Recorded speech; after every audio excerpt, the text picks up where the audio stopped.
जैसा कि आप सभी जानते ही हैं कि आपका अपना channel IMS student academy YouTube channel इस समय आपके पढ़ाई को लेके बहुत ही ज्यादा प्रयासरत है।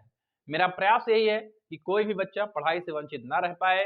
मैं लगातार जिनको कोचिंग की सुविधा नहीं मिल पा रही है उनके लगातार ये वीडियो बनाए जा रहे हैं कि आप यूट्यूब के माध्यम से IMS student academy YouTube channel search करके आप वीडियो देख के आप खुद पढ़ाई कर सकें। तो उसी क्रम में अभी तक आप मैथ्स की वीडियो देख रहे थे लगातार। फिजिक्स का मैं बहुत ही इंपॉर्टेंट टॉपिक क्लास 10th के लिए लेके आ गया हूं ओम्स लॉ, जो कि फिजिक्स का क्लास 10th का इलेक्ट्रिसिटी चैप्टर का टॉपिक है ओम्स लॉ। देखिए सबसे पहले बताता हूं कि ओम्स लॉ होता क्या है। ओम्स लॉ जानिए अब क्या होता है कि at constant temperature the current flowing through अ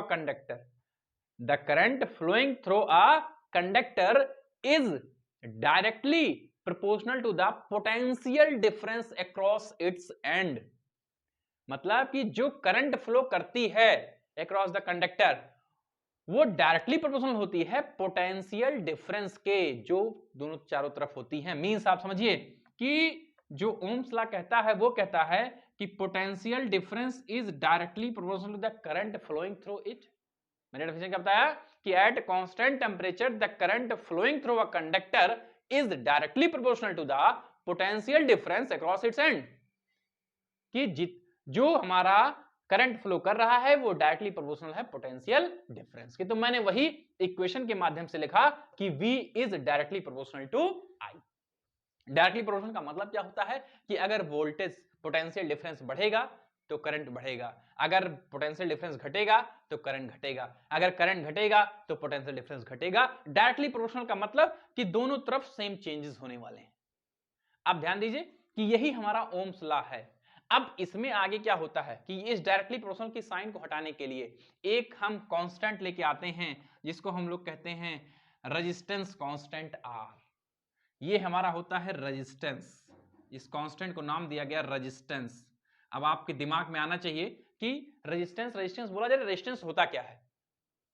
तो यह क्वेश्चन अराइज होता है यहां पर कि व्हाट इज रेजिस्टेंस, कि हम पढ़ रहे थे ओम्स लॉ, ये रेजिस्टेंस कहां से आ गया यहां पे, दिमाग में आना चाहिए। अगर नहीं आ रहा है तो इसका मतलब कि आप मेंटली इस वीडियो को नहीं देख रहे हैं। आपके दिमाग में तुरंत आना चाहिए कि what is R in this equation. तो मैं आपको बताऊं कि रेजिस्टेंस ये है क्या। तो रेजिस्टेंस ये है कि जब करंट फ्लो करती है, जब करंट फ्लो करती है तो उसका अपोज करने वाला जो सब्सटेंस है उसी को हम लोग रेजिस्टेंस कहते हैं। The substance which opposes the flow of current is called resistance। वही हमारा रेजिस्टेंस है। रेजिस्टेंस इसका मतलब कि आप पोटेंशियल डिफरेंस यहां डाले V equals to I R, तो अगर यहां से आप R निकालने के लिए जाएंगे तो यहां पर I मल्टीप्लाई है, I आके डिवाइड हो गया, equals to R means resistance equal to V upon I। ये देखिए यहां से आपका रेजिस्टेंस का फार्मूला निकल के आ गया।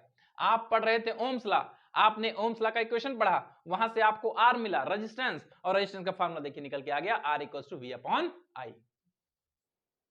तो यहां से आपको नया चीज मिला रेजिस्टेंस का फार्मूला है V upon I, resistance equal to potential difference upon electric current. V हमारा है पोटेंशियल डिफरेंस, I हमारा है इलेक्ट्रिक करंट। तो R equals to V upon I हो गया। यहां से आप रेजिस्टेंस जान गए। रेजिस्टेंस की जो यूनिट होती है वो होती है ओम। ओम आप लिखिए या ओम का साइन बनाइए, ओम। बहुत ही इंपॉर्टेंट टॉपिक है ओम्स लॉ। अब यहीं पे ये खत्म नहीं हो जाता है, यहीं पर ये खत्म नहीं होगा। अगर आप इसको आगे बढ़ाएंगे तो ध्यान दीजिए कि अब आती है बात कि ये जो रेजिस्टेंस है, ये रेजिस्टेंस किन चीजों पे डिपेंड होता है, कब ये बढ़ेगा। जैसे आपका करंट फ्लो कर रहा है तो रेजिस्टेंस मतलब प्रतिरोधक, प्रतिरोधक रेजिस्टेंस का अंदर क्या है, प्रतिरोधक। तो ये किन चीजों पे डिपेंड होता है, on which factor the resistance depend. तो the following factor on which the resistance depend. Which factor, following factor. मैं आपको बताने जा रहा हूं कौन कौन सा factor. Resistance is directly proportional to the length of the conductor. It means देखिए R is directly proportional to L, R is directly proportional to L। इसका मतलब कि लेंथ ऑफ द कंडक्टर अगर बढ़ा तो निश्चित रूप से रेजिस्टेंस बढ़ेगा। यही है डायरेक्टली प्रोपोर्शनल का मतलब। मैंने आपको पहले बताया कि रेजिस्टेंस का मतलब कि दोनों तरफ बराबर बढ़ना है, तो R is directly proportional to L। दूसरा हमारा ये पहला equation, R is inversely proportional to area, R is inversely proportional to area, ये हमारा सेकंड इक्वेशन है। इसका मतलब ये है कि अगर हम एरिया बढ़ाएंगे तो रेजिस्टेंस घटेगा, अगर हम एरिया को घटाएंगे तो रेजिस्टेंस बढ़ेगा। इनवर्सली का मतलब उल्टा होता है, जो इसमें बढ़ेगा तो इसमें घटेगा, इसमें घटेगा तो इसमें बढ़ेगा। बट डायरेक्टली प्रोपोर्शनल में क्या है कि दोनों तरफ सेम चीजें घटित होती हैं। अब combine equation first and second, तो R is directly proportional to L upon A, ये बन के आ गया हमारा।